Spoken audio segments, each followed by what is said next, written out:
Hey everyone, this is Dr. Jeremy Sharp. This is a Testing Psychologist podcast, episode number 19.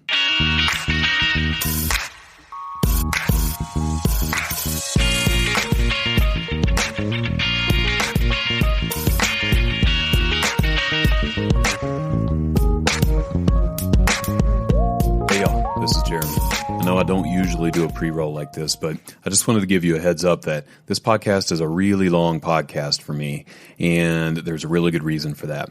So Dr. Aimee Yermish talks to us about so many different aspects of building a practice, working with gifted and twice exceptional kids. We just pack a ton of information into this podcast. So I invite you to take some time and stick with us to the end, and I guarantee that you will learn a ton.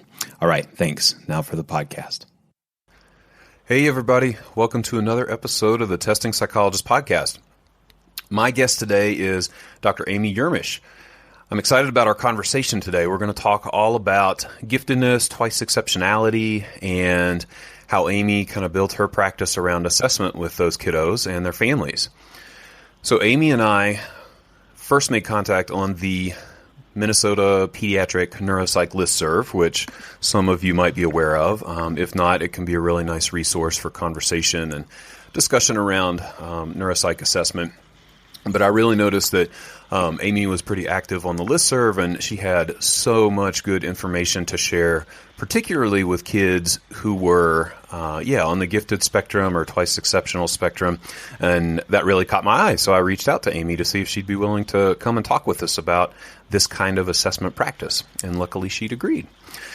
So let me do a little introduction, Aimee, and then we can jump into our interview. Sound good? Sounds good. Thanks for inviting me. Yeah, of course. So Dr. Aimee Yermish is a clinical psychologist and educational therapist practicing in Stowe, Massachusetts. She provides consultation, therapy, and assessment for clients who manifest giftedness or multiple exceptionality. Drawing on her analytical background as a scientist and practical background as a teacher, she focuses on building self-understanding, self-regulation, and range of choice in life. Her book on executive functioning coaching for smart people, If You're So Smart, is in progress with great potential press. Aimee, welcome to the show. Hi, thanks so much. Yeah, welcome. I'm so glad to have you. I've been thinking about trying to talk with you for a long time, so I'm glad we could get it together and have you here. That sounds great. Yeah.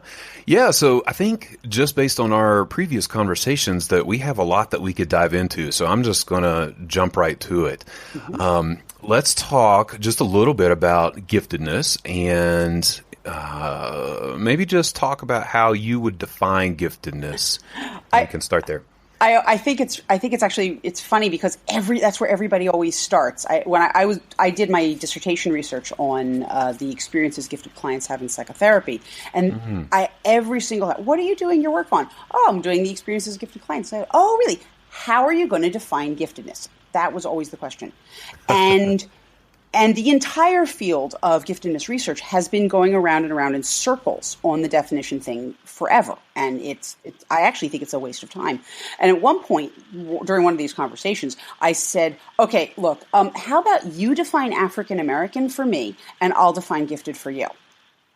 And I was being a little cheeky about it because I was like, not everything can be defined. And the more I thought about it, the more I realized it's true. We can do good research and have good clinical practice on a group, even when it has fuzzy and sometimes internally contradictory boundaries. Okay. Lots of clinically important groups are like that. So both in my dissertation and in my clinical practice, if someone wants to come to my office, I'm not going to tell them that they're not smart enough to hire me.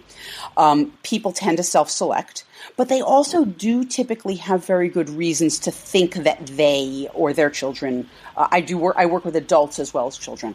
The reason that they think that they have good reason to think that they're gifted or twice exceptional, and they've often had trouble with other practitioners, or they've been frustrated in school or in work or in the social world in ways that are pretty typical for gifted folks. And I actually have a couple of clients who are pretty average in intelligence. They came to me because they were referred by another very happy client who said, you should work with her anyhow. She's great. I have turned down referrals for kids who are on the intellectually disabled side of it, because that's an area of clinical competence I don't have. Gotcha. But the thing that I think that it really helps is what I found in my research was it makes sense to think of giftedness more as a cultural group.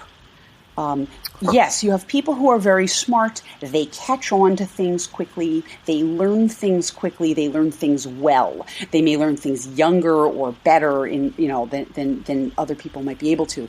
But really, a lot of what we're looking at is the cultural experience of it. So then we think about it in terms of cultural competence, just as you would with veterans or Latinos or whatever. Okay. That's fascinating. Is that a widespread kind of belief in the field? I haven't run across that. I mean, are there like standards of competence for working with gifted kids or anything like that? Part of what came out of my dissertation work was I came up with a set of like provisional clinical guidelines for therapists who want to work, for clinicians who want to work with gifted folks. Interestingly enough, I was able to base them very heavily on the I was like, I don't know how to write clinical guidelines. Let me look at some. And I looked at the guidelines for GLBTQ clients, and I said, oh, this is a lot of the same issues. A lot of times it functions culturally as a sort of closeted minority or semi-closeted minority status. Yeah. So, and this goes more towards questions of therapy than assessment. But I think when I'm thinking about sort of why am I good at this and why is this a good niche for me, a lot of it has to do with that notion of thinking of it in terms of culture. Okay. Yeah, just to maybe backtrack a little bit, that reminds me, it'd be important to probably talk about how you even became interested in this population and why this is so meaningful for you.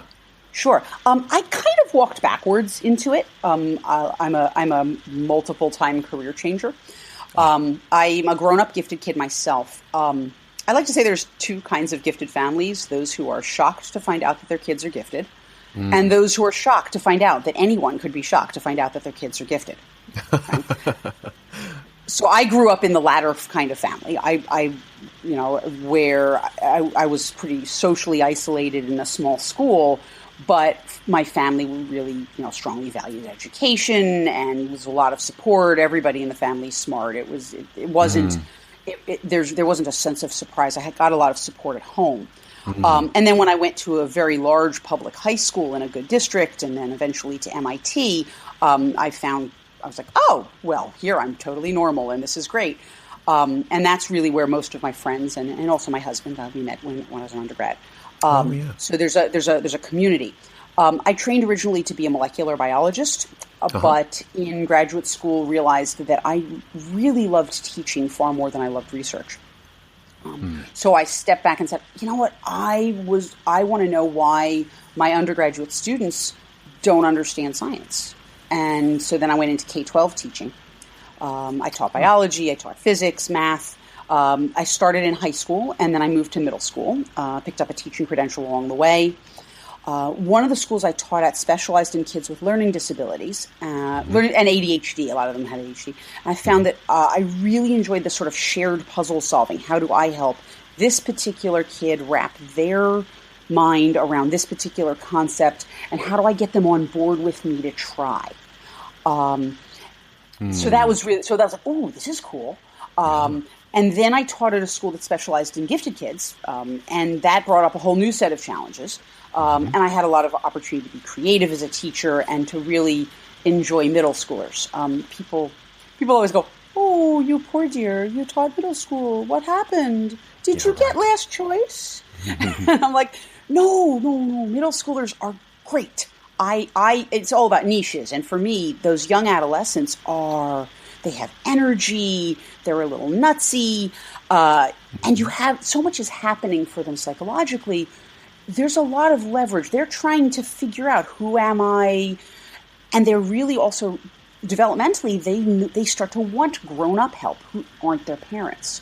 So being able, as both a teacher and a clinician, to be that sort of, to do the object relations work of being an attachment figure outside the family, who can say, hey, I can help you here. Let's walk together. It's really rewarding for me. Yeah. I eventually got tired of politics in school, so I went into private practice as a tutor. I could teach AP biology and AP calculus and do it for kids with LDs. So that was a little specialized niche all by itself. I got interested in testing, and I took this sort of certificate in educational therapy. It was not represented accurately to me when I took it. So it was actually really basically Boston process approach neuropsychological evaluation and remediation specific to learning disabilities. So that's how I got into testing. And then over time, my clients got more and more unusual, more kids with psychological disorders, more kids with autism spectrum disorders, with trauma, and kids who needed official diagnoses, which I couldn't make. They needed, a big doctor person to come in for their special education advocacy. And what was happening was I was finding that I had to turn away more and more kids where I'd say, I can't do what you need. And at the same time, I had nobody to turn them towards. So that's what got me back into graduate school. I became a psychologist. And that's, so that's been part of what I liked about grad school was that I was able to, I went to a professional school, it's now called William James College, Mass School of Professional Psychology was the name at the time. And they allowed me to tailor my clinical work to what I wanted to learn and also to do my dissertation work on, as I said, the topic that I was interested in. And my dissertation is free on my website. People read it. It's that I will talk more about marketing later, but I have to tell you, having paid the extra $40 to ProQuest for the right to put my own dissertation up on my own website has paid off enormously because people read it and they go, "Oh, you get it." She gets it, yeah. And that's the thing is that in the clinical where the gifted clients often say, well, we have to find therapists who get it, and most of them don't. Yeah, I was just going to say, it sounds like that's like particularly important for this population because you have folks who actually would read a dissertation before coming to see you, right? Yes. And it's a qualitative dissertation, so it's very conversational, but yeah. And the thing is that within the gifted community, people say, oh, you have to find a therapist who gets it, and a lot of them don't.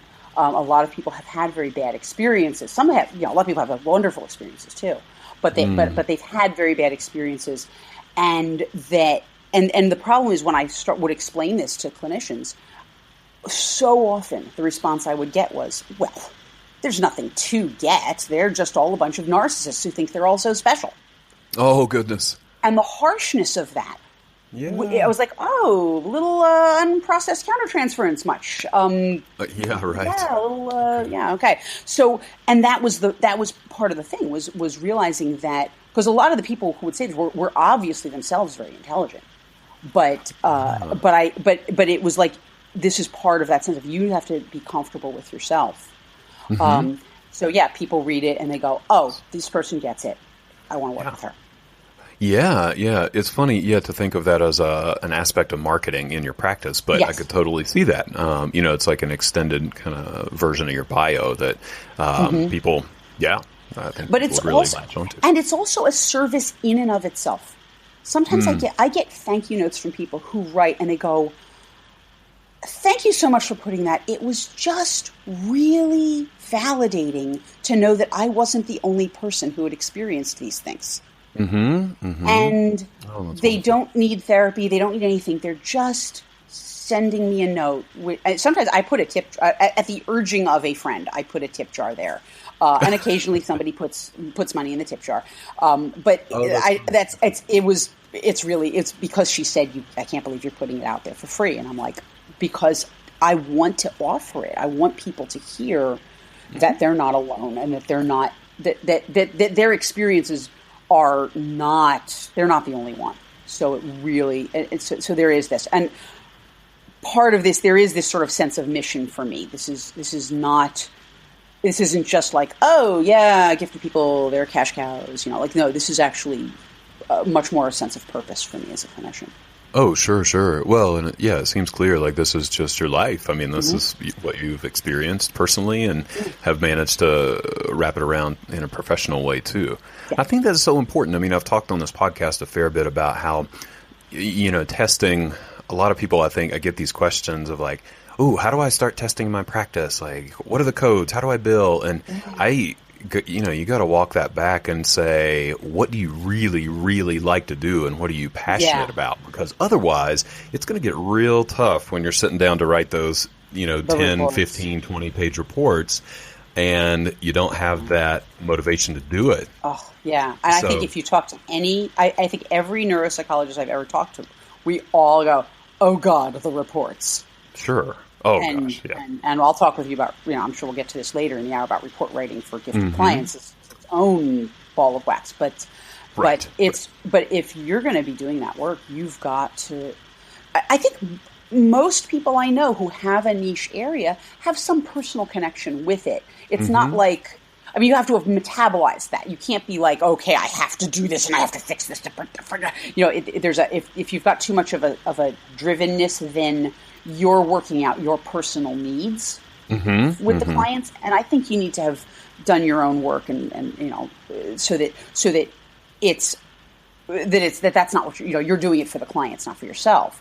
But to have it be this very authentic outgrowth of this is a population that I really love to work with, and a kind of work that I really love to do, and people can tell, and it's easier for them than to hear you when you have to say things that are hard. For them to know that there's trust. Yeah. Oh, that's so important. Yeah, I think you nailed it. Trust is the word. So yeah, let me maybe use that and transition a bit. Did you go straight into private practice doing assessment and testing after grad school then? Yeah. What had happened was, remember, I had had my educational therapy practice, where I was mostly doing sort of, glorified tutoring, special education consultation, and advocacy with that. I did some intelligence testing. I did some LD testing, fairly limited in that because I needed to stay, on the right side of the law. Sure. But so I've been doing that, and then over the course of my training, while I was in grad school, I still maintained that practice. From a time perspective, I had to prioritize grad school, but I continued to see clients as much as I could squeeze them in, and to stay involved with the community, and to continue sort of doing my all of the things that I had been doing that had built the educational therapy work. I continued to do those things, and then as I became progressively more legal, as I became more able to do the things that I wanted to do and that I was now competent to do, then during my postdoc phase, I had an agreement with one of my former internship sites where I was then on staff as an employee. But now what happened was that people would come and they would come to me and I'd say, well, I can't legally do this assessment, but I can have you go over to the clinic with me, and I will be your assessor. And so the clinic was making money, and I was making money, and they were getting me to do their assessment, and I was getting appropriate supervision. It was really like a win-win all the way around, and it was a great experience for me. And then once I was independently licensed, then I basically just started working independently. But it took a little bit to grow, but it really grew quite quickly. Because it sort of already existed, and because of I don't know what it would have been like had I not had the previous experience. I think it would have taken a little longer to establish myself. That makes sense. Yeah, but that is kind of a natural extension of the work that you were already doing. Mm-hmm. And it sounds like, you were getting some of those calls beforehand in your in the tutoring practice, but you rightfully said, no, I can't do this. But once you had your degree, it's like, okay, the market is open. Mm-hmm. Yeah. So have you, I know we had some conversations earlier about insurance and cash pay and that sort of thing. Have you ever taken insurance with these assessments? No. No. Okay. No. It was funny because one of my motivations was, I would love to go and be a licensed professional, and then I'll be able to take insurance, and then more people will be able to afford my services. Mm-hmm. And then I saw the dark underbelly of the insurance system, and I saw how little they pay for assessments, and I went, I can't feed my family on that. Mm. So I am basically a cash only practice. Mm-hmm. I do offer some pro bono work. Mm-hmm. There are times where somebody will call up, and I'm going, all right, I can, if I choose to slide my scale or to offer pro bono stuff, I will do that. Mm-hmm. But basically it's cash only. And what I've done instead is I offer a range of services, and that includes free information that is, high quality, useful, take it to the bank, use it. You don't need to pay me for it. Information on my website and the blog that I don't, if I write up here's, the things that I usually recommend for people as far as how to help your middle schooler or your high schooler organize their stuff. Yeah. And get their homework done. Well, that stuff's for free on my blog.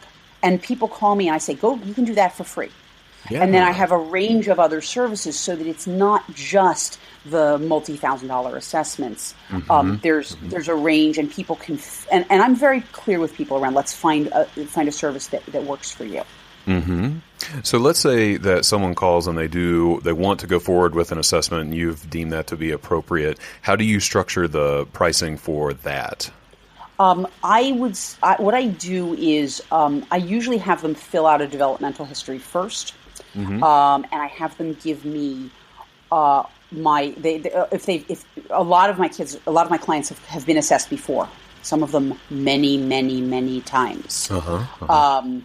That they're often a lot of single discipline assessments, or the schools have done. There's a lot of little things, and everybody's kind of like the blind men seeing the elephant that they don't. Everybody's got a little piece of the picture, and I kind of know a lot of those kids are on the autism spectrum. That's the most common when I see the giant pile of stuff. And I know, okay, here's where we're going. But I'm looking at the complexity of the case. I'm looking at what do we already know? What can I figure out so that I can try to create I don't use the same testing plan for every kid. So I kind of plan out an approximate testing plan. I think, okay, how much time am I going to need for this? And then I quote people a flat fee up front.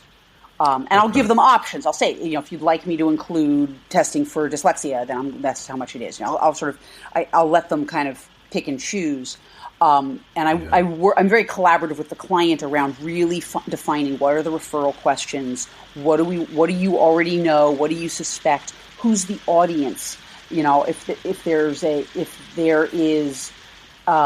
you need me to make this clear so that you can advocate for an IEP, that's a different set of clarity than if I'm working with a homeschooler who says, I need to know the answer, but I don't need to be able to prove it to anybody else. Sure. So we'll think carefully about what, and also what within the range of services is needed. Sometimes it's just a consultation. They just come in for a couple hours. Like, there's no testing. I play with the kid. We talk. We have fun. I talk with the parent at the same time, and I can give them a lot of the same advice for a lot less money. So I give them their options. Obviously there's richer information when I test and more certainty. I frequently with consultations, I don't make a diagnosis. But some people don't want the evaluation, in part because they don't want the diagnosis. So I give them I really try to lay out their options. But I quote them a flat fee. And the reason I do that is because I know some people like to work hourly. The problem is with gifted kids, some of them go for a really long time into those tests. Right. Remember? And for a lot of, with the WISC, you can't adjust the start points. So you have to go, it takes forever. So, and the kids, and I tell the kids, I'm very nice to the kids. I'm like, I'm really sorry. I have to give you these really, really easy questions first. Just bear with me. It'll get more interesting soon. But they'll keep going and they'll keep going and they'll keep going. And a lot of gifted folks are perfectionists and persistent, and they will work really, really hard. And so I used to do it hourly, and I would tell people, okay, this testing, it's typically 4 hours of testing. And I had this one mom where I told her it was going to be 4 hours of testing, and the kid took 6. Yeah. And I said, and I felt horrible because people need to be able to budget. And so I said, I don't want this to ever feel like a bait and switch. There's a flat fee that includes everything I'm going to do. That includes feedback, the report, more conversations. I am extremely generous with my time because I want them to feel that they've really gotten their questions answered. Gotcha. And so I just sit there and I sort of go, all right, I figure out, I set up, I say, this is what this is going to be for this. And I will not, and I tell them, I say, I don't want to be in a position of having to come back to you in the middle of the testing to say, oh, actually, I want to do something else.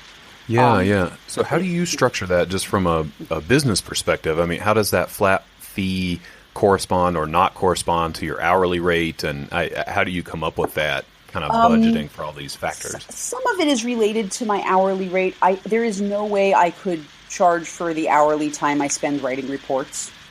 I mean, I just can't. And that's my perfectionism. And I don't believe in punishing other people for my perfectionism. So a lot of it is based on what's the going rate around here. I do charge a bit more than the going rate around here, but not ridiculously much more. And it comes down, anytime you're setting prices for any service, it doesn't matter what industry you're in, it comes down to a question of what value do I provide? Absolutely. And what do I feel comfortable being paid for this?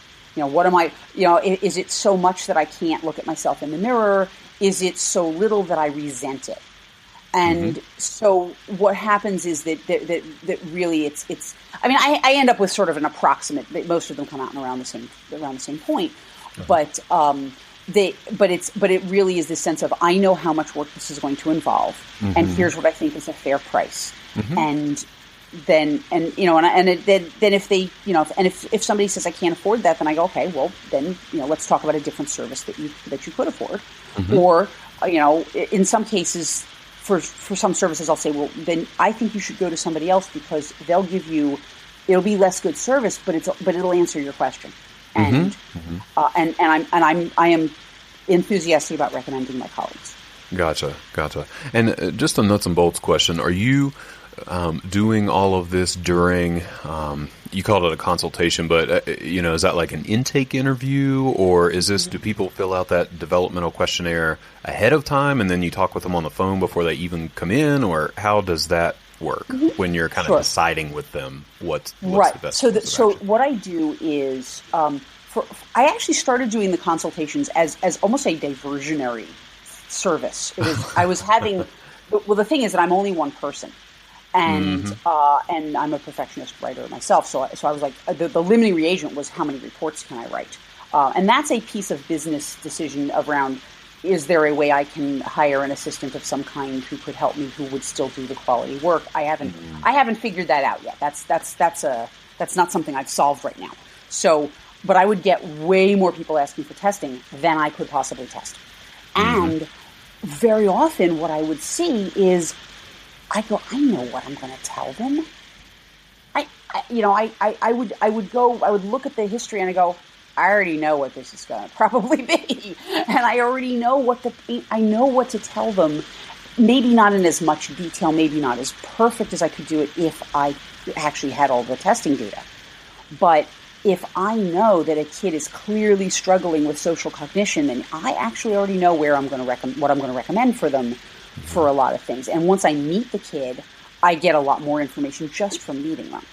Okay.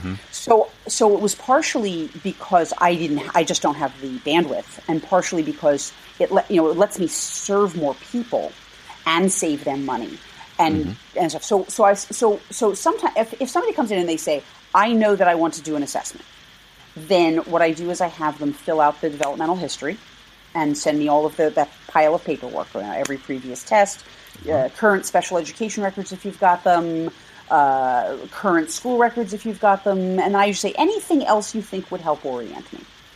I do say all prior evaluations, even if you think they weren't very good or you disagree with them. Good point. Because people will try to edit what they give me.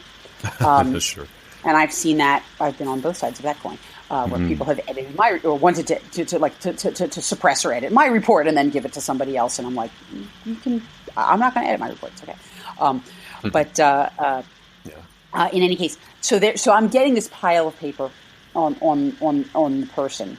And I will say, and so that'll usually within that I can say, okay, if they know they want an assessment, I will be able to figure out from that what I want to do. And so I'll be able to give them a quote. We can schedule the assessment directly. And then they'll come in and I orient the kid and I do an assessment and then we do feedback, pretty typically. Gotcha. I mean, I can tell you a little bit more about that process, but it's more when I'm trying to do the consultation to head off the need for assessment. There's a lot of mythology in the gifted community around, well, you're a bad parent if you haven't had your kid tested.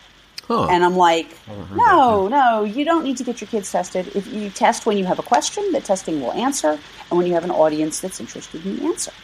Yeah. So a lot of what I'm doing is educating them about you don't have to do testing if you don't want to, or if you don't need to.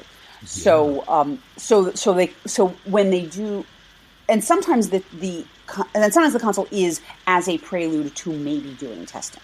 So then that's part of the question that we're doing in the consultation is figuring out whether they know what to do or whether they actually really do want to have an evaluation. But what'll happen is they've filled out all the paperwork beforehand. I always tell people, it's not strictly required, but I do find that it helps me lets people give me a lot of information quickly so that we can make best use of our time together. So I read faster than they talk. So it's better if I already know that stuff.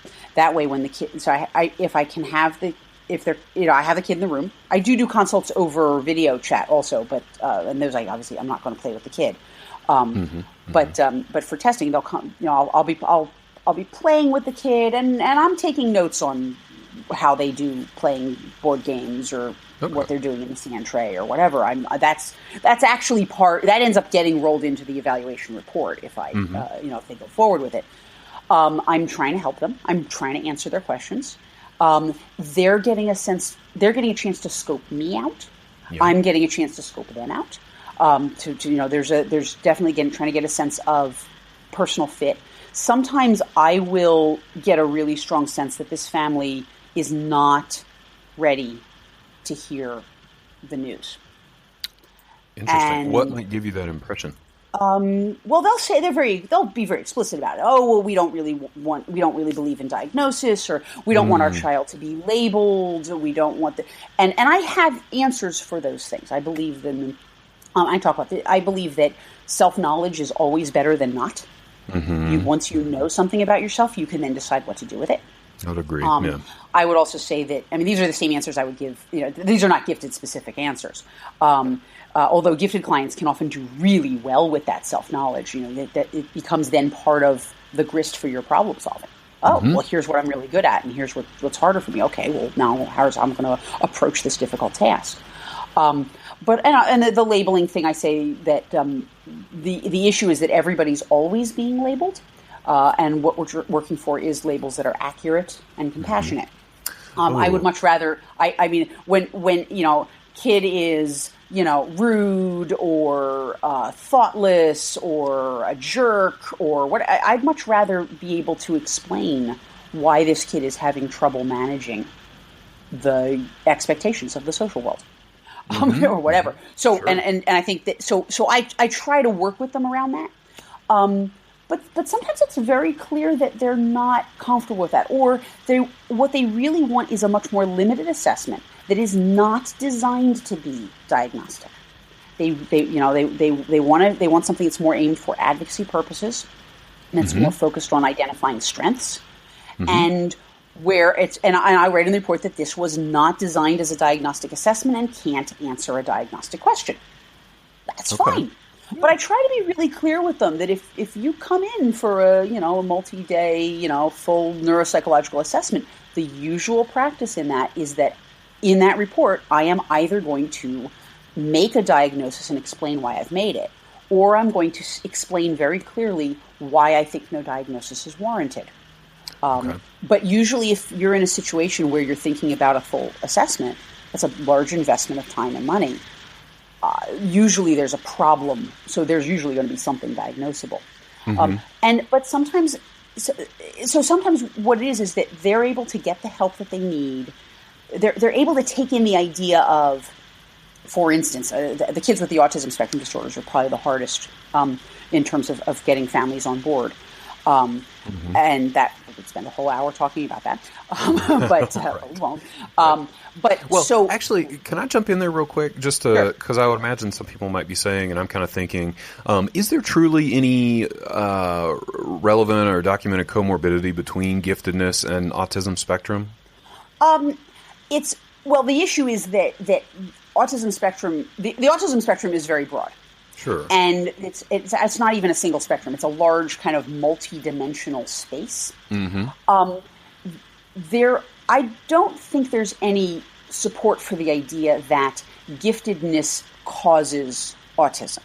Okay. Right. There is sometimes what you'll see is that kids who are quite bright when they're very young and they're autistic, and they learn to read, and they learn to read early, and they read and they read and they read and they read and they read, and they score. So they gather lots of information, and they score very high on measures of crystallized intelligence because they're 5, and most of the kids in the norming sample don't have access to the sources of information they do.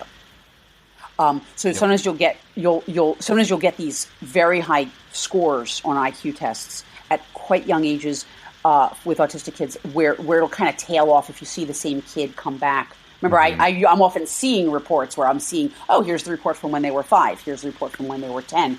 Here, now they're 15. Now it's your turn. And I'll see changes over time. Sometimes those scores hold up. Sometimes they don't. There's also issues around one of the common experiences that a lot of gifted folks have is social isolation and social mismatch. And, you're going to, the sort of normal kid, you're going to school's not built for you.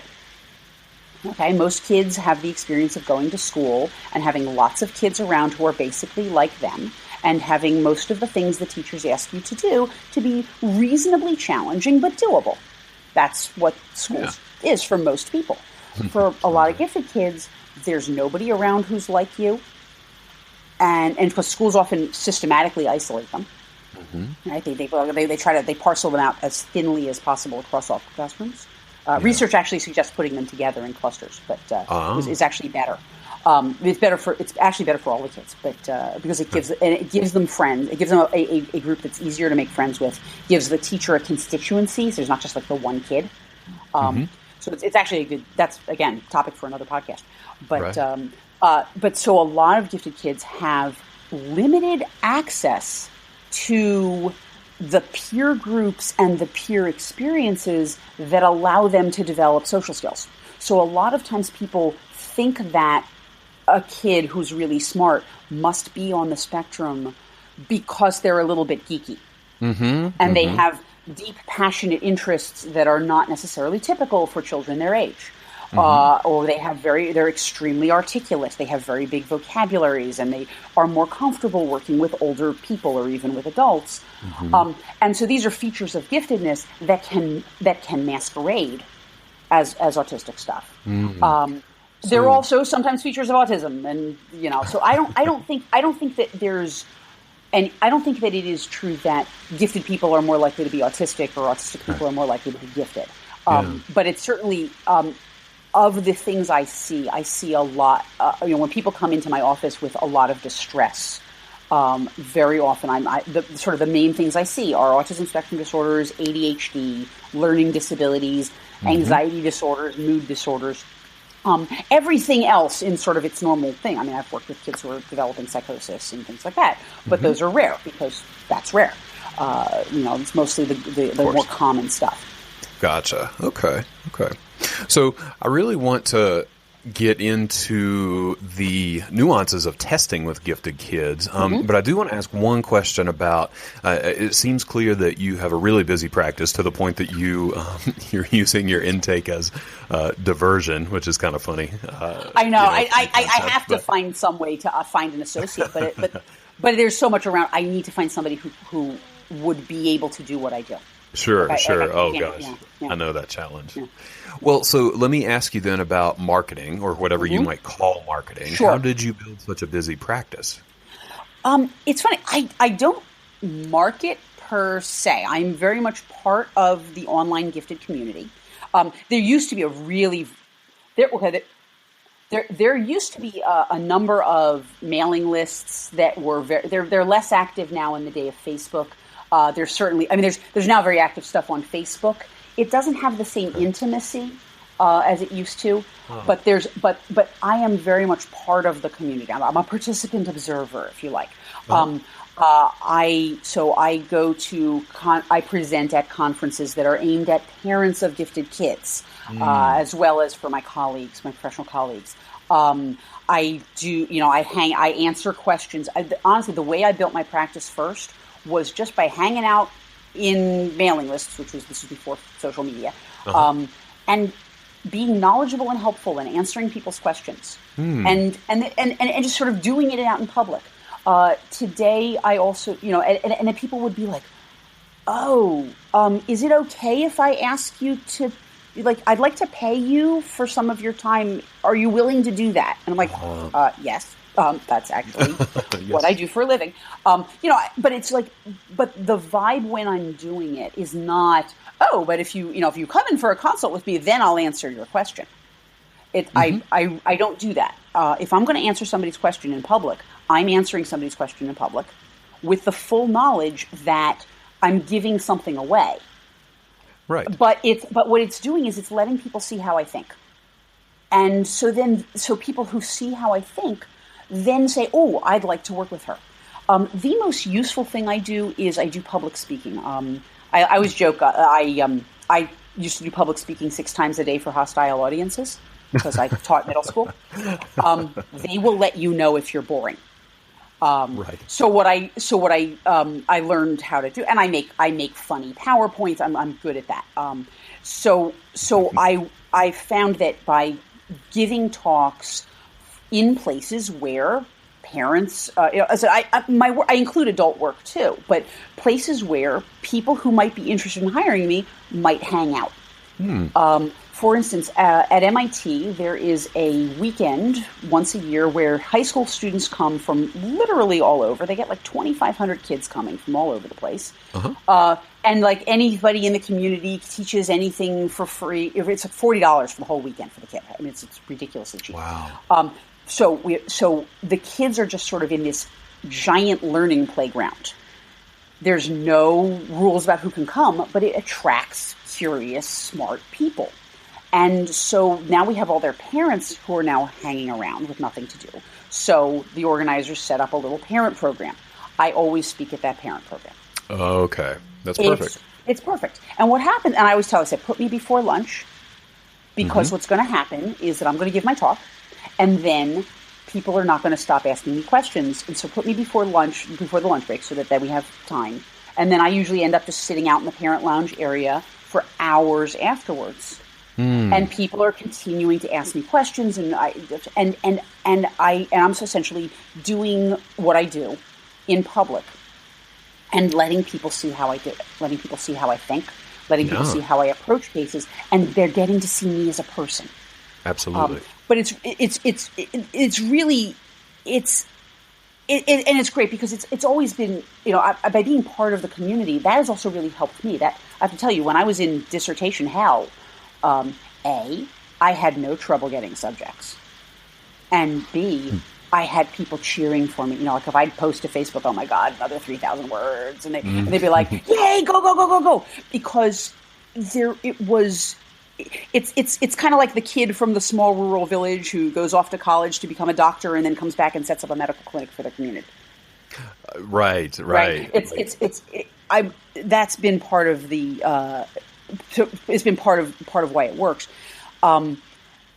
so I think that the marketing is very much being out there, being helpful and knowledgeable, letting people see how I do it, how I think. Yeah. And then I get most I am a member of the appropriate professional and parent organizations. And so, like, for instance, my state Association for Gifted Education, I talked to them and I said, you guys should have a professional membership. And they said, really? I said, yes, I would happily pay you more money every year for the right to have a listing on your website of professional member, as a professional member. Mm-hmm, mm-hmm. Right? They're not endorsing me. They're just saying I'm a member and I'm a professional. And I'm on their website. I same thing with Sang. And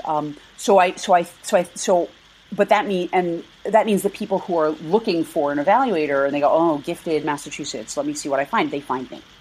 I also have nice relationships there are a few schools around here that require IQ testing for admissions. That's very easy testing. And so I'm on their web pages too. But it's really mostly it's word of mouth, being part of the community.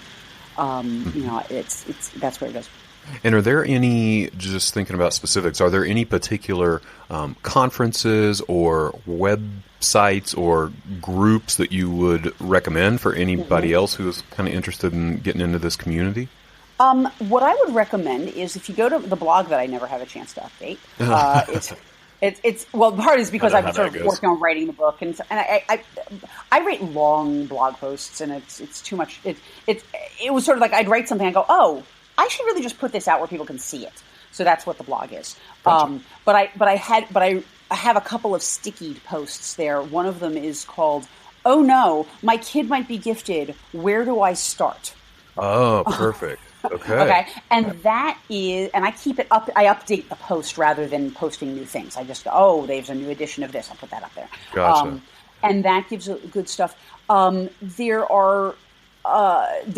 don't know if the misdiagnosis book, saying is supporting the emotional needs of the gifted. That's a really good organization. It's primarily for families and gifted people themselves, but there are professionals in it.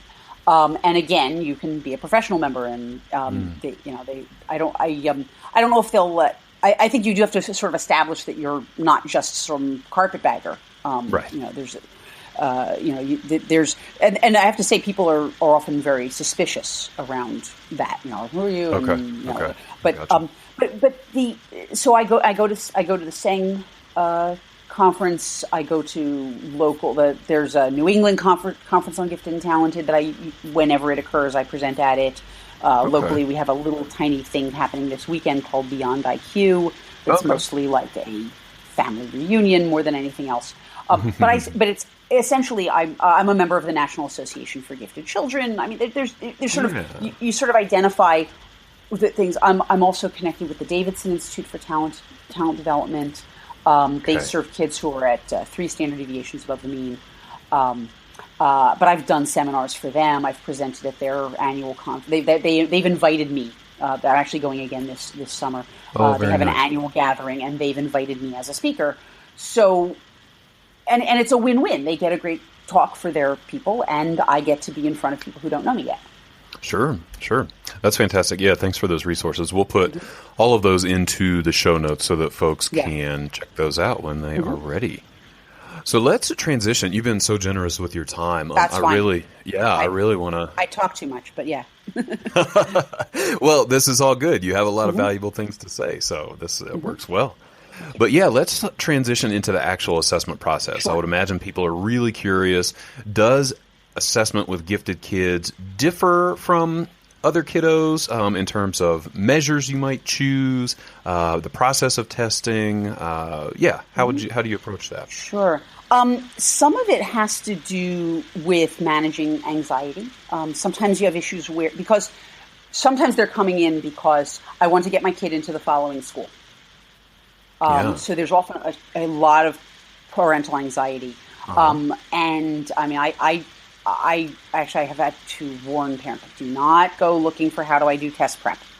Oh, gosh. I tell the parents, I said, the only preparation you're allowed to do, and I want you to do this, a kid has to have a good night's sleep and a good breakfast the morning of. Okay. And the parent needs to relax as well, because the kids can read the parental anxiety, and then the kid's going to get anxious. So there's a lot of stuff around that. Sometimes I think for a lot of parents will say, "Oh, well, we're gonna take the kid to my friend, and we'll play some games with them." And the gifted kids usually can tell that you're lying to them. Right. Why are you so anxious that I have a good night's sleep before we go play with your friend? I don't get it. They're not dumb.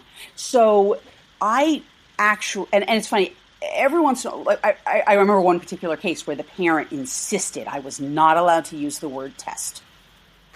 And you know what? It was a mistake, because the kid was really more anxious because she didn't know what was going on. Right. And why is this so serious if we're playing games? Why can't I change the rules why can't we agree to change the rules of the game if it's a game? Yeah, so I'm like, no, they and I think the problem is they also start worrying, what's wrong with me? Is there, even, no matter what's going on, like they really, these are kids who crave knowing. So, and it's a different experience. So I am very honest with them. I say, I'm a psychologist. If it's a little kid and they don't know what a psychologist is, I say I'm a thoughts and feelings doctor. I help people who are frustrated in school. I think about what's the kid's reason for referral. I help people who are really bored in school, or I help people who are trying to have more friends. Whatever it is that the kid would identify as their reason for referral.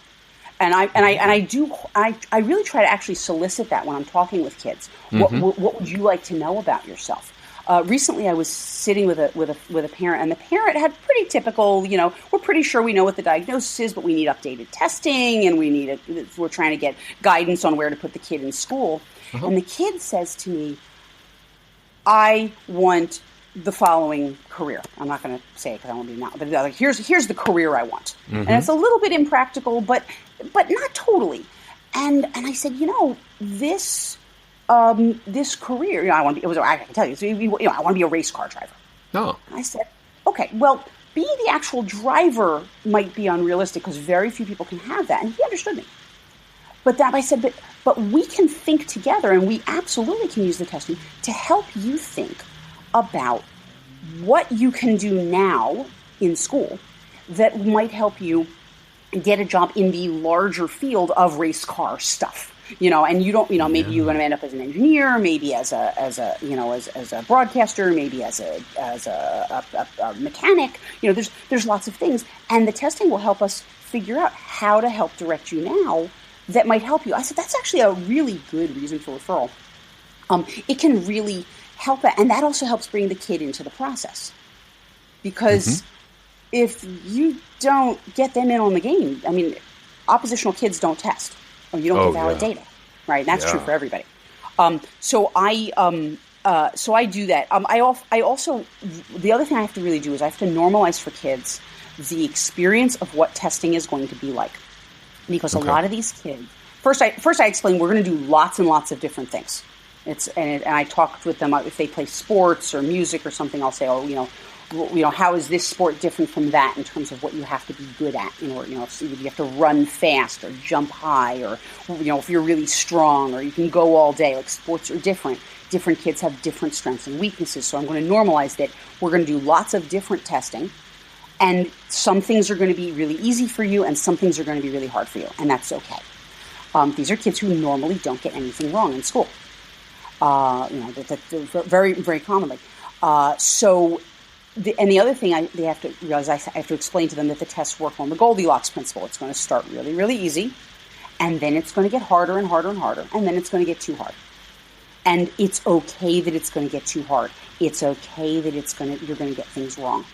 Okay? That's my job, is to find the things you can't do. And I tell them, I say, these tests are normed all the way up for big kids or adults or whatever. I say that I guarantee you there are going to be things that I ask you to do that you don't know how to do.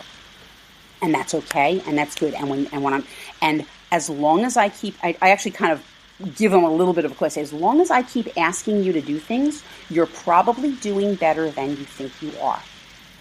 And one mistake doesn't end it. So I want you to stay in there with me. I don't know silly answers when it's too easy, give me good effort when it's hard and that's okay. But I need to give them that normalized thing.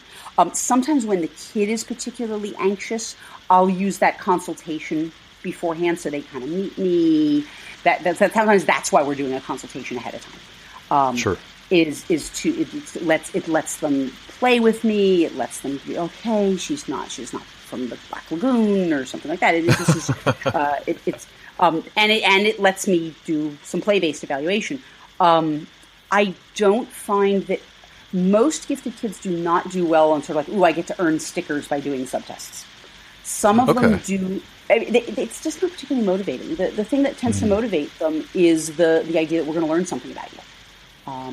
And I'm going to include them in the process.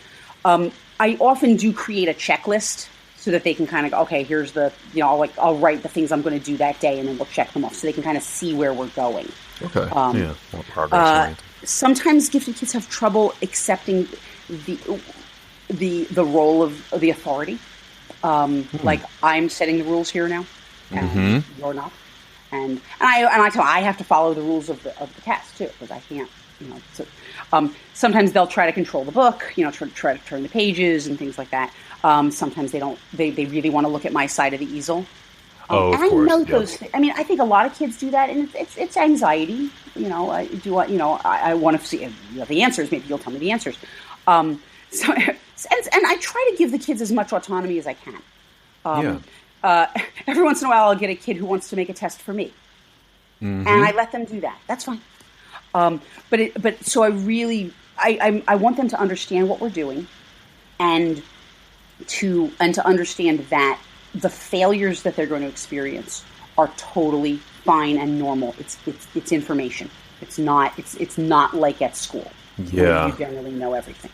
I think that's so important yet to normalize that, because I think most people come into it thinking, oh, this is a test. I can maybe get 100%. I'm going to be graded. And just to say, like, hey, this isn't how it works. This is not how it works.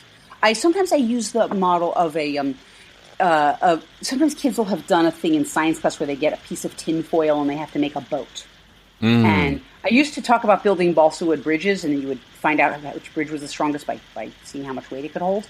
But the problem is with that, you end up crushing the bridge. And I said, that's kind of not a nice image. So I talk about the tinfoil boat. And if we wanted to know which boat could hold the most weight, well, then we're going to keep putting pennies in all the boats, and we're going to see which one sinks first.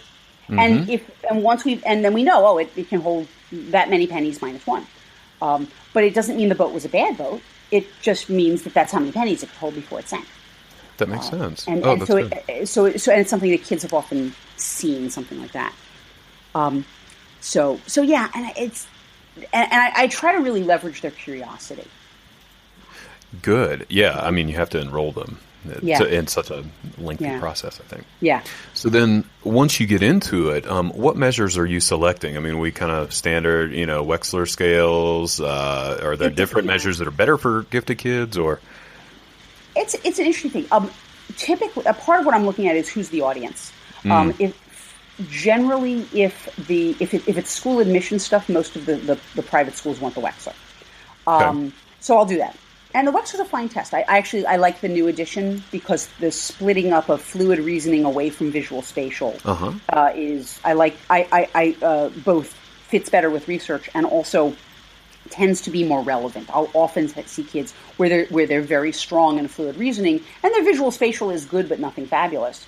And I like to be able to see those as two separate factors. Yeah. Hey, I ask you? Sorry to interrupt you. I'm just very curious. I like to get people's perspective. How do you explain how fluid reasoning is relevant in everyday life to parents? I usually talk about it in terms. I say there's sort of this balance. There's sort of, I say intelligence is made up of a lot of different things, but one of the biggest splits, this is actually how I usually start my feedback sessions, is between stuff you know and your ability to figure out new things. And so, stuff familiar situations, for most of the time with the gifted kids, the verbal comprehension index is usually functioning more as a crystallized intelligence. It's really measuring their experience in the world. And I'll say this, so fluid reasoning is about coming into a new situation, figuring out what to do when you're not sure what to do. But I also talk about how the two intertwine, because one of the best ways to one of the best things to have when you're coming into a novel situation is to have a good pile of existing knowledge about, but other problems similar to this were solved this way, and other, so that's crystallized intelligence about problem solving. And when you're trying to learn something new, you're trying to build your crystallized intelligence, focusing on how does this fit in with what I already know, and how did this make, how do I connect this, how to make sense? That's a problem solving technique. So they tend to intertwine. But I think of it in terms of figuring out what to do when you don't know what to do. Okay. Yeah, thanks for indulging me there. I was just curious. That's something that I think about sometimes. So, measure selection. So the other thing I happen to like about the Wechsler, if I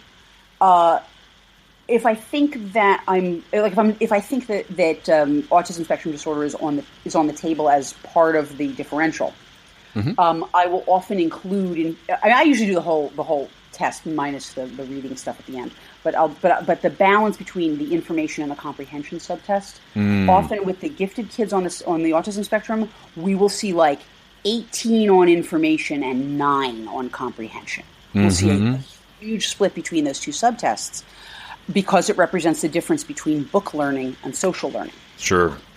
It doesn't prove anything by itself, but a lot of times I'm looking for I just need a little. And it's not, sometimes if I've used a different IQ measure, I'll often just do those two subtests as a supplemental piece. Okay. So that's the thing. I really like the DOS. Okay. Yeah. I like the fact that it does not put time. I actually like it better than the Wechsler for a lot of things. I like the fact that the fluid reasoning tasks are not confounded with time, with speed. Oh my gosh! They give you time to think. I like the fact that I can put the start point anywhere I want it. I don't have to do the easy stuff. And in fact, you can administer stuff out of level. Some subtests can be administered. So if I have a 4-year-old, there are some 5-year-old stuff I can give them, and there are still norms for it. If I have a 5-year-old, or if I have a gifted 5-year-old on the Wechsler, they're on the WIPSI, which means they're going to ceiling stuff, and I'm going to have ceiling effects. It's a big issue. So whereas on the DOS, I can give them the school age battery, which is designed for 6 and up, but it has norms for 5-year-olds. And sometimes the cute things with the little pictures for the little kids is actually confusing. And they're like, why are you showing me this? Whereas the stuff that's just got squares and circles on it is easier for that. They're like, oh, okay, I see what you want to do. You want to figure out the rule. Oh, I can figure out the rule. So I actually like the DOS a lot.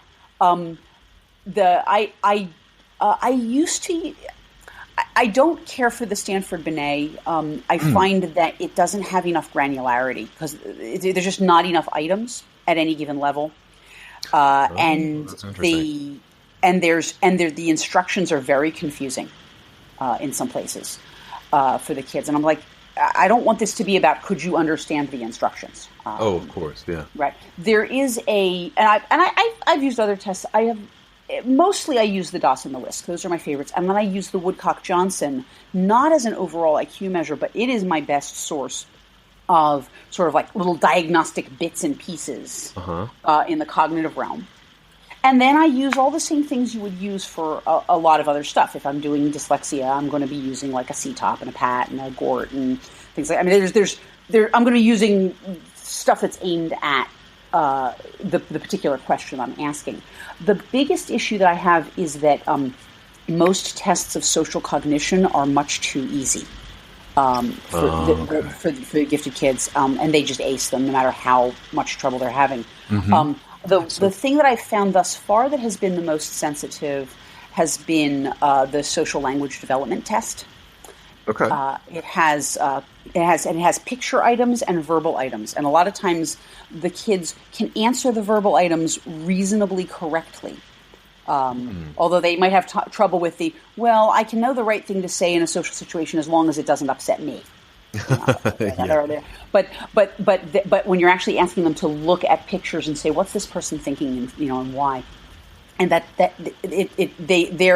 it's often much harder for them. And sometimes that also gives me a source of very clear information I can show to a parent. I can show them a picture.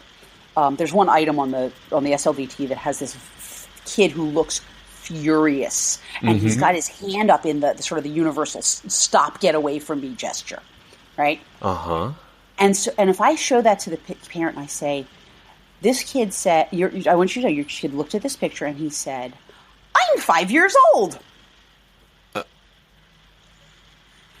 Okay. That it's vivid. They can see that. They go, okay, that kid is not correctly interpreting social signals. Yeah. And I can show them the pictures. There's a couple pictures on that test that show like adults in these sort of like scolding things, like warning you, like it's the teacher giving you the look.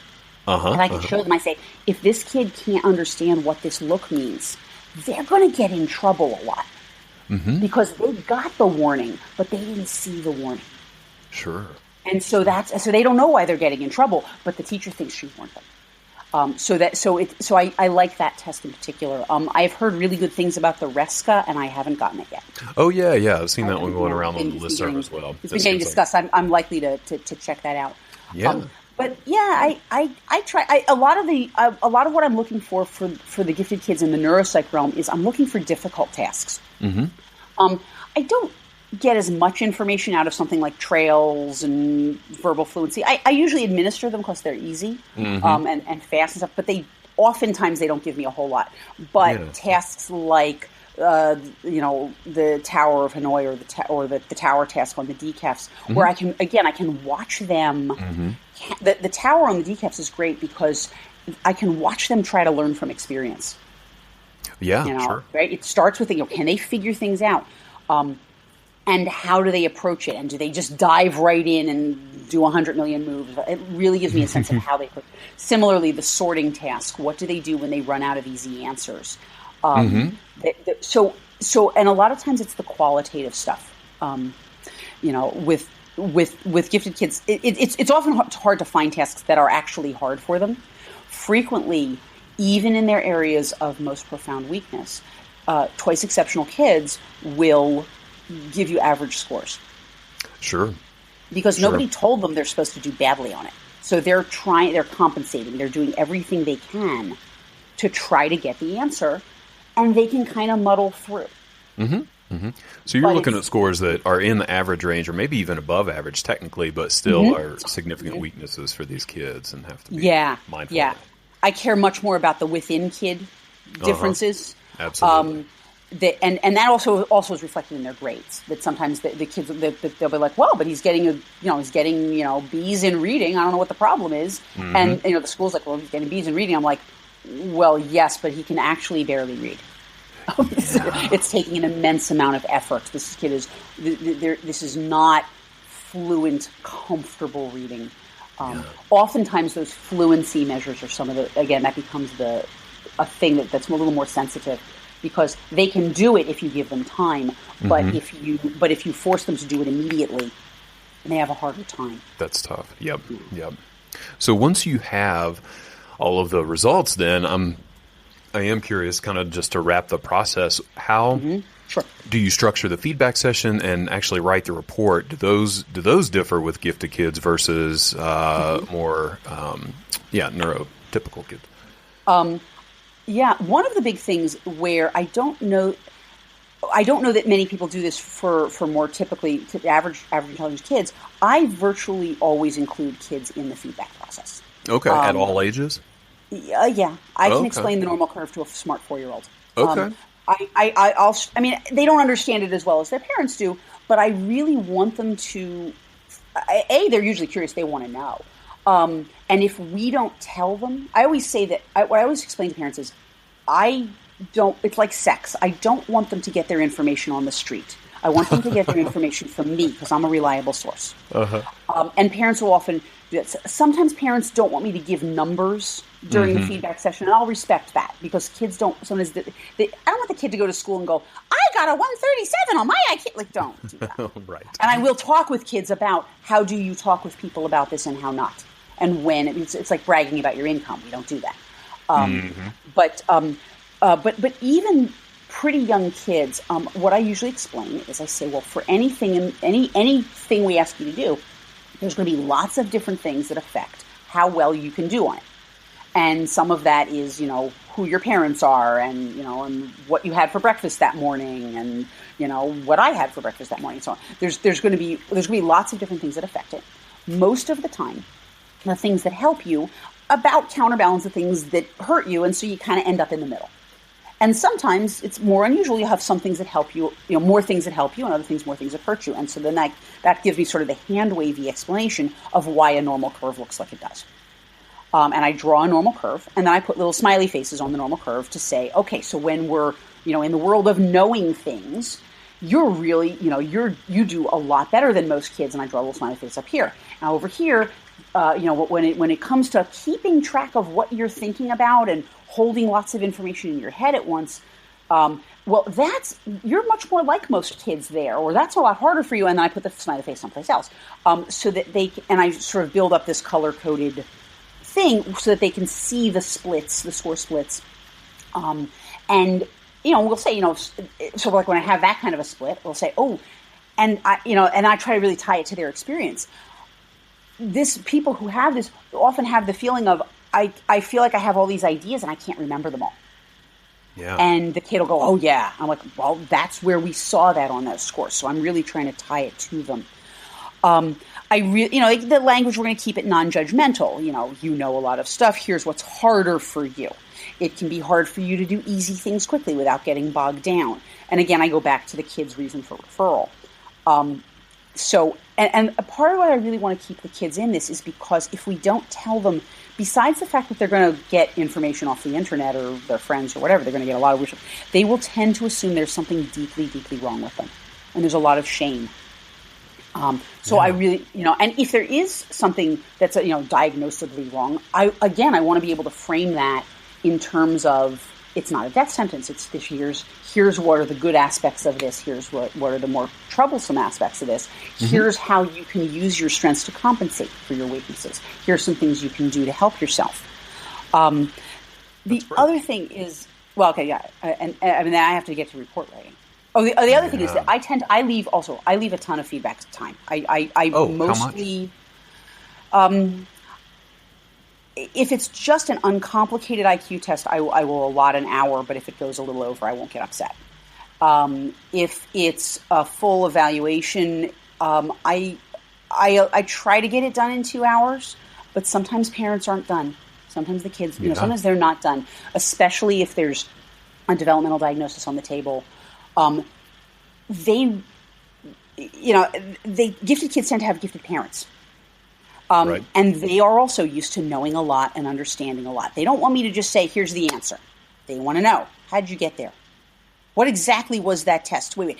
No, that can't be right. I mean, usually I don't get outright argument, but I get a lot of curiosity, a lot of debate. And I accept that asking questions is a part of, it's how I learn. I ask a lot of questions when I'm a student too. Yeah. So I don't get upset by the lots of questions. But I'm like, I need to prove my case. I need to show them the data. Oftentimes I'll show them, I'll pull out the ray and I'll show them, I say, here, this is the ray complex figure. And they go, that's a complex figure. I say, yes, that's a complex figure. And I said, now what do you notice about it? And they'll tell me different things. And I'll say, okay, so now I'm going to show you, right, first thing I asked your kid to do was to copy it. And I'll say, we notice, and they'll see wow, the kid really missed a lot of the important details, even though it was right in front of them.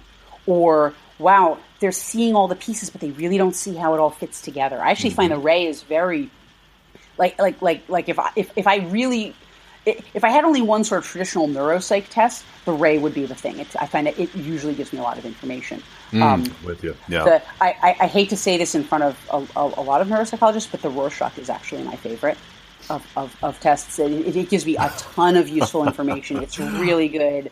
And but you can hate on me for it if you want, but it really, it's very helpful. I would never diagnose anything on the basis of the Rorschach alone, but it gives very rich information. But I have to go back to the ray. I'll show them and they'll be able to see, wow, so this kid can see all these details, but they don't see how they fit together. They, and that's what it's, and I can also use that to build empathy. For a lot of folks with autism, it's like every detail in the world is exactly as important as every other detail in the world. Mm-hmm. Mm-hmm. And that makes them really observant, but it also gets them overwhelmed. And it's hard for them to fit it into a coherent whole. And you can see that here, and they can see that on the thing. And then I can show them, and then I show them the recall copies, and I say, and here's what they internalized from it when I ask them to do it from memory. You know, and it'll again, you'll see like details randomly scattered on the page, or you know, whatever, or the kid with ADHD where they've got the basic idea, but like everything's just kind of missing, and it's very sloppy, and it's a, you know, the point is I show the parents primary data so that they can see where I'm coming from. And I do there's a lot of family therapy involved. Mm-hmm. There's often my brother's just like that too, or my spouse is just like that, or I'm just like that. And I think that's certainly not specific to gifted kids, but doing that sort of family work around acceptance is important. My number one rule is I don't want my reports to be used as fish wrap. And if they're rejecting the report, if they go, I paid all this money and she's wrong, then I haven't been able to help this person. So I really do try to accept that it's going to take longer. That I really want them to feel that they've had their questions answered. And sometimes they'll send me emails later with other questions. And what I do is I actually take notes during feedback. And I make a point of making whatever I told them, I make sure I incorporate those questions into the report as well, and make sure that information goes in. I'm with you. Yeah. So, it's long, but I think it's really worth it, because ultimately, if I've gone to all this trouble to do the report and then they don't believe me, then I'm not helping anybody. Right. And sometimes, believing comes through educating and just walking them through. And I don't know about you, Aimee, but I find those feedback sessions kind of fun. Like if somebody's asking nuanced questions, like what's the difference between rote memory and working memory, you know, or why can they do this but not that?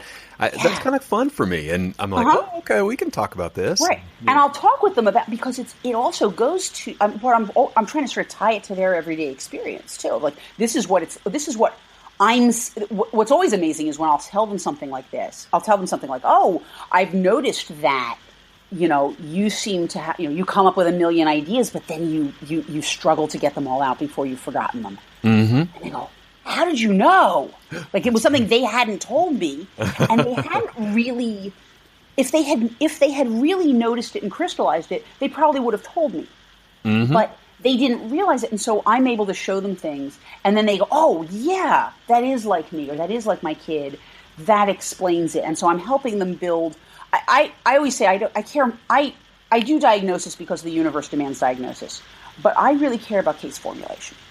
Mm-hmm. And that, you know, I want to build a coherent understanding. Why does this person have the dilemmas and the struggles they do? What can they do about it? Yeah. And the goal is for it to be really empowering. A lot of times it helps it helps people build compassion for themselves and for their kids, and it helps them build a sense of hope that I'm not stupid. Kids tend to globalize because people tend to globalize, right? And it's like you're not stupid at all. Here are the things that you're really, really super good at, and here are the things that are a lot harder for you. And it is normal to not be good at everything. Right. And here's why you like the things you like, and here's why the things that are hard for you are hard for you, and here's what you can do. So, but it ideally it's a joyful process. It's not always. It can be hard. Of course. You know, there's also a grieving process often.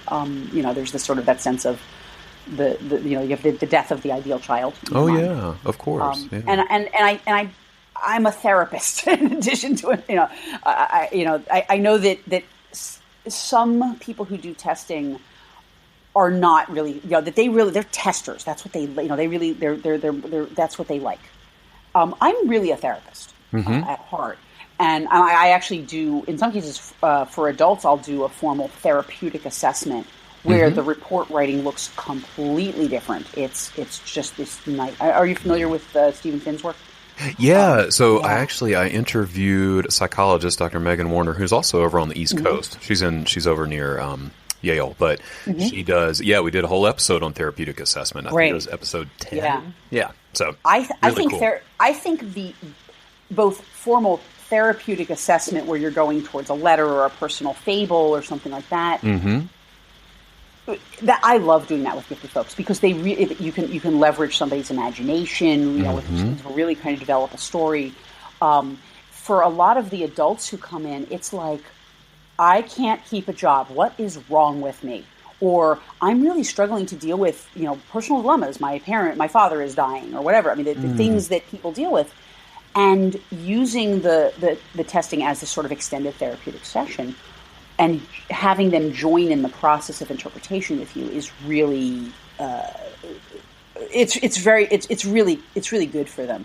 Again, it leverages their strengths.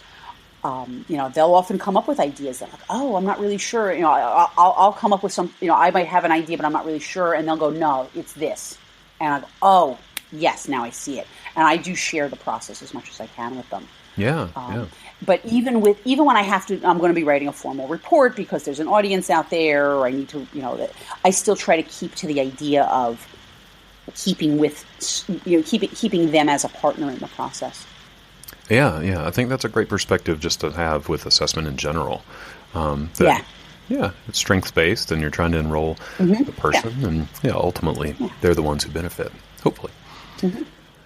Well, this is great, Aimee. I feel like, gosh, we have packed so much helpful information. Sorry, No, this is fantastic. You basically walked us through from start to finish how to kind of develop and run and structure a practice aimed at gifted and twice exceptional kids and young adults, of course. But this is and adults. Amazing. And adults. There are people out there who do a lot of work with adults. I have adults in my clinical, my therapy caseload. I have quite a number of adults. Yeah. Well, it's a needed service, it sounds like, and you're doing a great job. Yeah, it's one of my goals in life is to teach more people, because I have one of the other sticky things on my blog is help. I was help finding a therapist for a gifted client, and people write to me, "Do you know anybody in Lower Townsville?" And I'm like, "No, I don't." No, there's just I would love to have a broader network of people who are culturally competent with this group, and can really both for therapy and for testing. Can do a good job. Yeah. Well, so just to bring it full circle, we started talking about how working with gifted individuals is maybe a cultural competence, and it really helps to view it that way. So do you have any kind of parting words or resources for psychologists who might want to learn more about working with gifted individuals or testing with gifted individuals? Anything like that? I think there's a couple of things. One is I mentioned that sort of, oh no, my kid might be gifted. So that'll kind of enter you into a lot of the main resources. Go to Hoagie's, see what's going on, the Hoagie's website. To realize that, so there's part of that sort of, you need to educate yourself. There is a book, they just have a new edition of it called The Misdiagnosis and Dual Diagnosis of Gifted Individuals. It's a lot of clinical lore, but it's really quite useful in sort of orienting, because there's issues with both overdiagnosis, underdiagnosis, and misdiagnosis. Okay. There are a lot of times where people want to explain away very pathological behavior on the logic that, that must be because they're so smart. And there's times where we don't see how much they're struggling because they're so smart and they're working hard at it. And there are times where we misattribute. So I got this one little boy who was adorable. He, both of his parents had doctorates in mathematics, and he had memorized the entire public transit schedule of the greater Boston area. Oh, goodness. Okay, so the kids must be on the spectrum, must be on the spectrum. Because he actually, I always use memorizing train schedules as everybody's idea of what autism is. That's what they do. And I said, most of them don't do that. This one did. And I tested him, and I played with him, and I talked with him. No, he was a little boy who lives in the big city, and his parents don't own a car. Huh. And it was just interesting.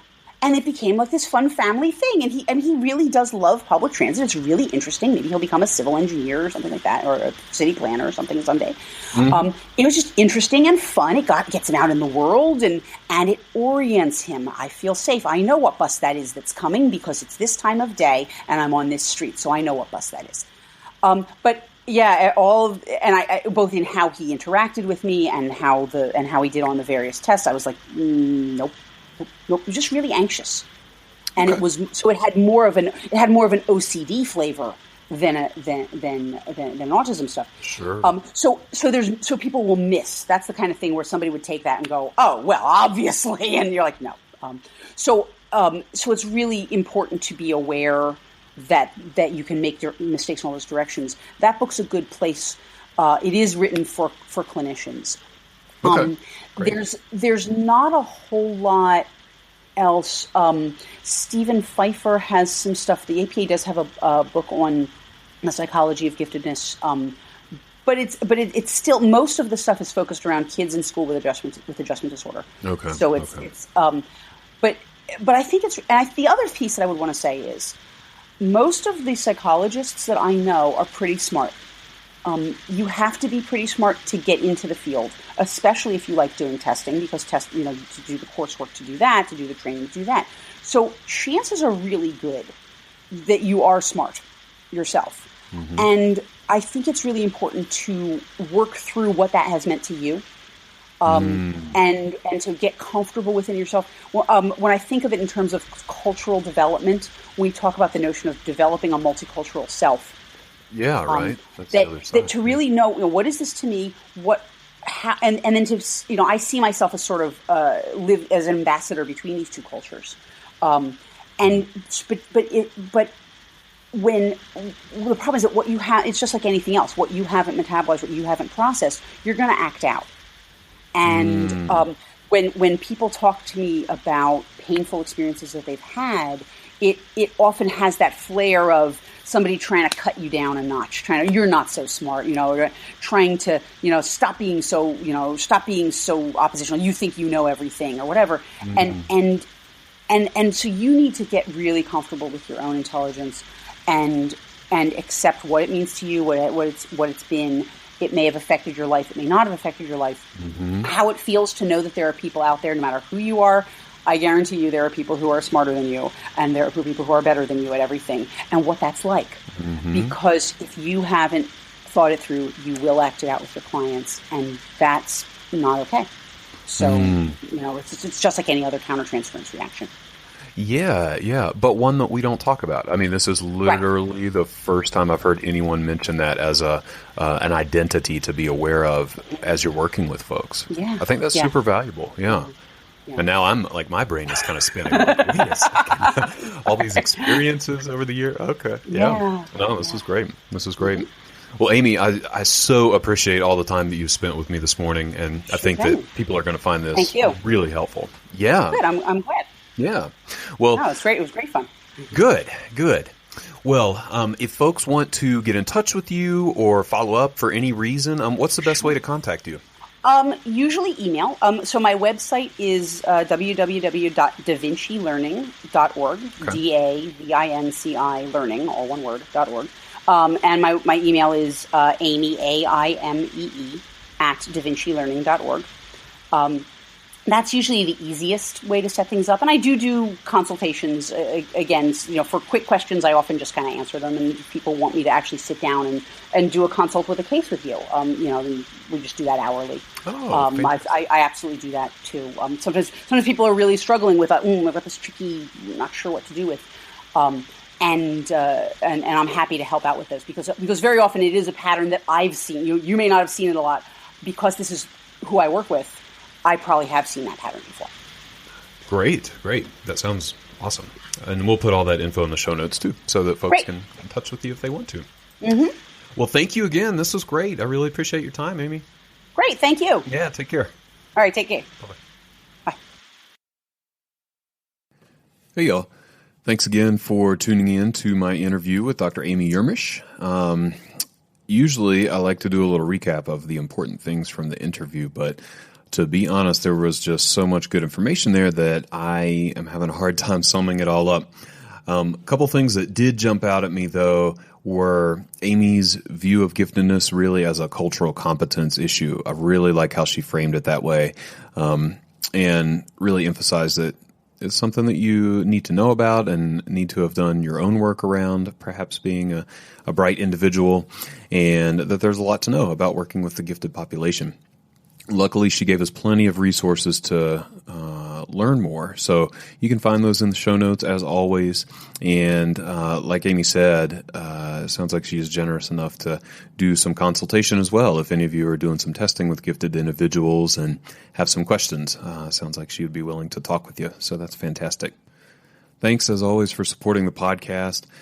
It's great to see the community grow. If you'd like more information, you can go to the website, which is thetestingpsychologist.com. You can check out the Facebook group there. You can also learn a little more about testing and consulting if you're interested in that, in building your practice. There's some great resources there on the website. And if you'd like and if you feel compelled, please feel free to support the podcast any way you want to. So you can share it on Facebook, you can share it on your own website or on your own podcast, and you can tell your colleagues. So, hope everyone's doing well. Enjoy the springtime turning into summer very quickly. Hopefully that's happening wherever you are. I know it certainly is here. And we'll talk to you next week. Bye-bye.